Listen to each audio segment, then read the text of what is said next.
Ahmedabad SOG crime બ્રાન્ચે છારાનગરમાંથી ગાંજાનો જથ્થો ઝડપી પાડી વેચાણ કરતી એક મહિલાની ધરપકડ કરી છે.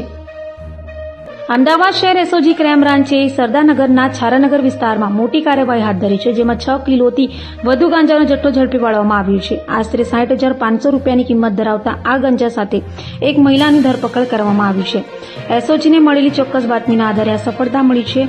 આરોપી મનીષા સતીશભાઈ સાબરિયા તેના મકાનમાં ગાંજાનો મોટો જથ્થો રાખીને નાના નાના પડીકા બનાવીને વેચાણ કરતી હતી. પોલીસે તાત્કાલિક દરોડા પાડીને અન્ય મુદ્દામાલ મળીને કુલ 60,920 રૂપિયાનો મુદ્દામાલ જપ્ત કરવામાં આવ્યો છે. આરોપી મનીષા વિરુદ્ધ એનડીપીએસ એક્ટ હેઠળ ગુનો નોંધીને કાયદેસરની કાર્યવાહી કરવામાં આવી છે. ગઈકાલે અમારી એસઓજીની ટીમને જે બાતમી મળેલી એના આધારે સરદારનગરમાં છારાનગરમાં એક નિશાબેન સતીશભાઈ સાબરિયા નામના 35 વર્ષની ઉંમરની મહિલા છે, તેઓને 6 કિલો ગાંજાના જથ્થા સાથે પકડી પાડેલ છે.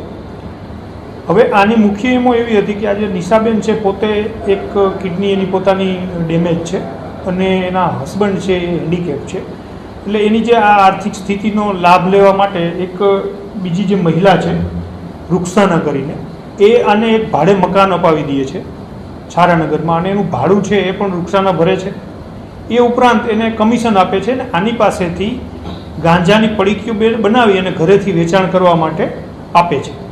જે સંદર્ભમાં જે રૂક્ષાના છે જે અમારે પકડવાની બાકી છે એ લગભગ રોજનો 10 થી 15 કિલો ગાંજો આને પૂરો પાડે છે. આમાંથી આ નાની નાની પડીકીઓ બનાવી અને ઘરેથી વેચે છે, અને એ જે પડીકી છે એમાં 50 રૂપિયાની અને 100 રૂપિયાની, આ જે 50 રૂપિયાની પડીકી છે અને 100 રૂપિયામાં 20% જેવું કમિશન એને મળતું હોય છે.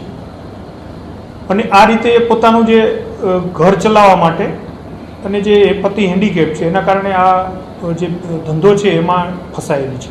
કેટલા સમયથી મહિલા કામ કરતી હતી? હાલ પ્રાથમિક દ્રષ્ટિએ તો 2-3 વર્ષથી કામ કરતી એવું જણાય છે, પણ હાલમાં ભાડે મકાન લઈને અહીંયા કરે છે. બાકી પહેલાં પણ એ આ જ વ્યવસાયમાં આના રૂક્ષાનાના કહેવાથી જોડાયેલી છે. રૂક્ષાનાનો કોઈ એવો ઇતિહાસ છે અથવા એનું બેકગ્રાઉન્ડ શું છે? રૂક્ષાના કોઈ કયા કયા ગુનામાં અગાઉ પકડાયેલ છે અમે હાલ તપાસ કરી રહ્યા છીએ. બીજું એનું બેકગ્રાઉન્ડ પણ આ જે ગાંજાનો વેપાર છે એની સાથે જ જોડાયેલું છે.